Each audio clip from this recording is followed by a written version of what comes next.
Ah la vache.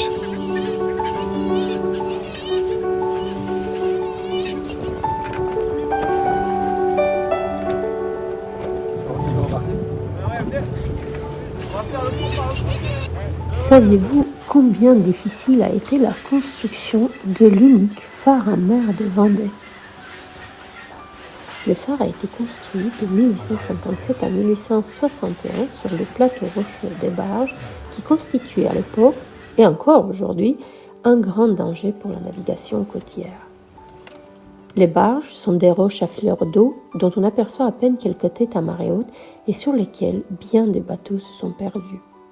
Aussi, l'administration française des années 1850 s'est laissée convaincre sans rechigner qu'il était crucial de construire un phare à cet endroit. Aujourd'hui, c'est jour de fête. Les phares et balises nous ont autorisés à aller visiter le phare des Barges. Hervé et moi,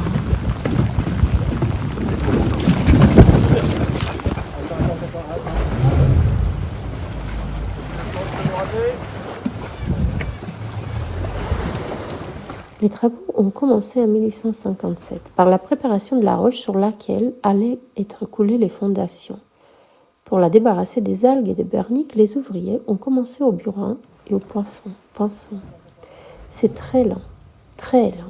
Et le granit est si dur que les outils sont usés avant la fin de chaque journée.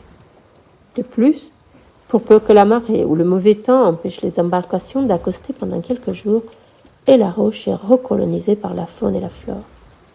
Faut trouver autre chose. Eh bien, et je cite ici Figaro Nautisme, on a trouvé l'acide chlorhydrique. C'est radical, rien ne repousse, c'est sûr. Ne citons pas l'inventeur de la trouvaille, c'était juste avant l'arrivée de Charles Marin, l'architecte de notre phare. Sa grande découverte à lui, c'est le granit d'Avrier, que l'on va chercher dans une carrière à 25 km des Sables d'Olonne. C'est quand même plus rationnel que de faire venir du granit de Kersanton, près de Brest. La preuve que le granit d'Avrier résiste au temps, on ne le connaît pas encore, mais on observe dans la région des menhirs de l'époque préhistorique qui n'ont pas bougé, mais qui ont été déplacés quand même, car on en a utilisé, semblerait-il, pour construire la jetée des Sables d'Olonne. C'est dire. Mais revenons au phare. Charles Marin, l'architecte, met au point les appareils pour acheminer les pierres taillées, les monter, les poser. Il teste les ciments et les utilise en fonction de leur propriété et de leur prix de revient. Ainsi, les gens sont faits au ciment de l'île de Ré, et on verra bien s'ils résistent au temps et surtout aux vagues. Tiens, question qu'on se pose aujourd'hui avec la statue d'Ulysse. Petite parenthèse. Pour sceller les pierres, on continuera d'utiliser le ciment de Portland qu'il faut faire venir de Boulogne, mais qui a fait ses preuves. La difficulté majeure du chantier est arrivée en octobre 1859. Une des tempêtes les plus violentes de l'histoire. Plus de 800 naufrages entre la France et l'Angleterre. La côte dévastée de l'île de Ré à Boulogne.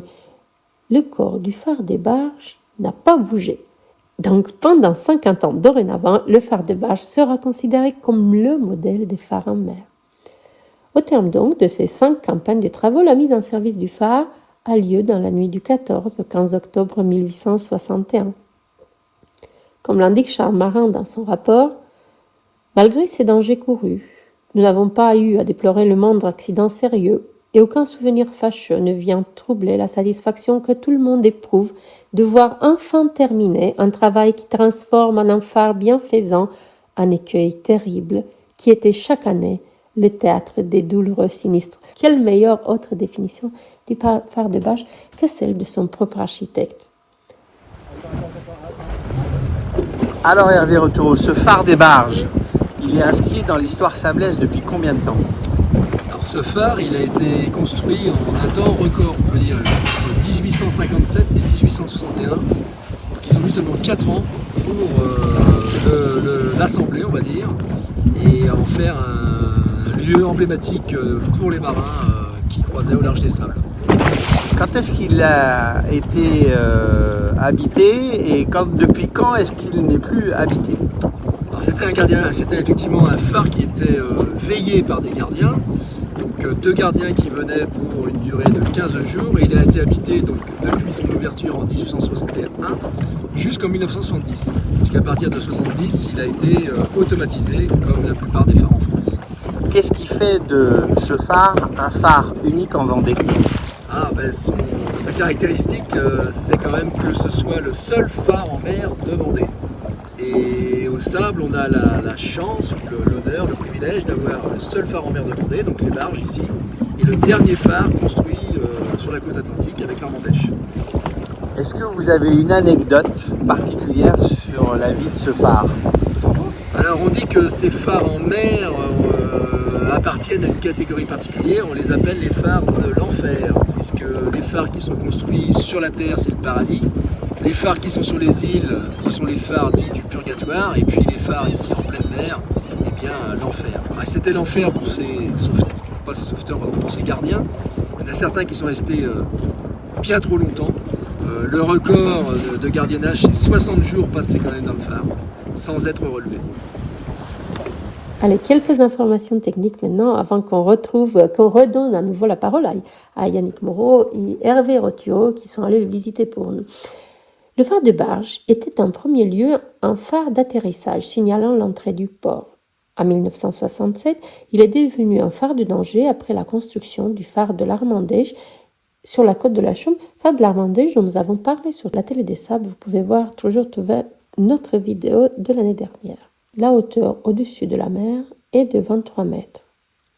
L'édifice est composé d'une cave en sous-sol, d'une cuisine au premier étage, de 3 chambres au deuxième et troisième étage, d'une salle de veille au quatrième étage et de l'optique. Vous allez voir quelques images tout à l'heure. L'éclairage du phare est d'abord fonctionné avec de l'huile végétale, puis minérale et enfin avec du pétrole à partir de 1904. Une éolienne couplée d'un générateur auxiliaire est installée en 1970. Elle est remplacée par des modules solaires en 1995. Le feu a 2 éclats rouges toutes les 10 secondes et d'une portée de 13 000 nautiques et demi. La vie du phare est étroitement liée à celle de ses nombreux gardiens qui s'y sont succédés de 1861 à 1970 pour assurer la sécurité des marins. Les sentinelles de la mer partaient en général pour 15 jours, mais à cause du mauvais temps, il arrivait régulièrement qu'ils ne soient relevés qu'au bout de 30, 45, voire 65 jours. À ce moment critique, les gardiens en étaient réduits à ne plus consommer que des conserves, le pain et autres denrées périssables étant épuisés bien évidemment depuis longtemps.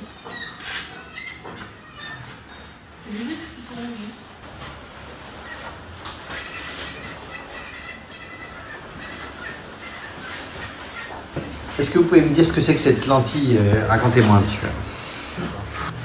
Donc il y avait une lampe, donc ça c'est l'ancienne lentille, et au-dessus donc c'est la nouvelle lentille qui fonctionne à LED avec les panneaux solaires.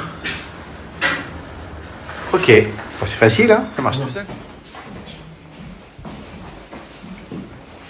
Parmi les événements marquants du phare des Barges, il faut noter qu'il a été le premier de France à être équipé d'un poste de télévision en 1963 à l'initiative de l'animateur Jean Noin et du journal Télé 7 Jours. Il est également le premier à être entièrement automatisé en 1971. Quant au record d'isolement, il arriverait également en tête des phares de France avec 103 jours sans relève ni approvisionnement pour ses gardiens. Voilà, en quelques minutes, un peu long, malheureusement, je suis désolée, l'histoire rapide du phare de Barge. Je vous embrasse, je laisse la suite de la visite à Yannick Moreau et Hervé Roturo.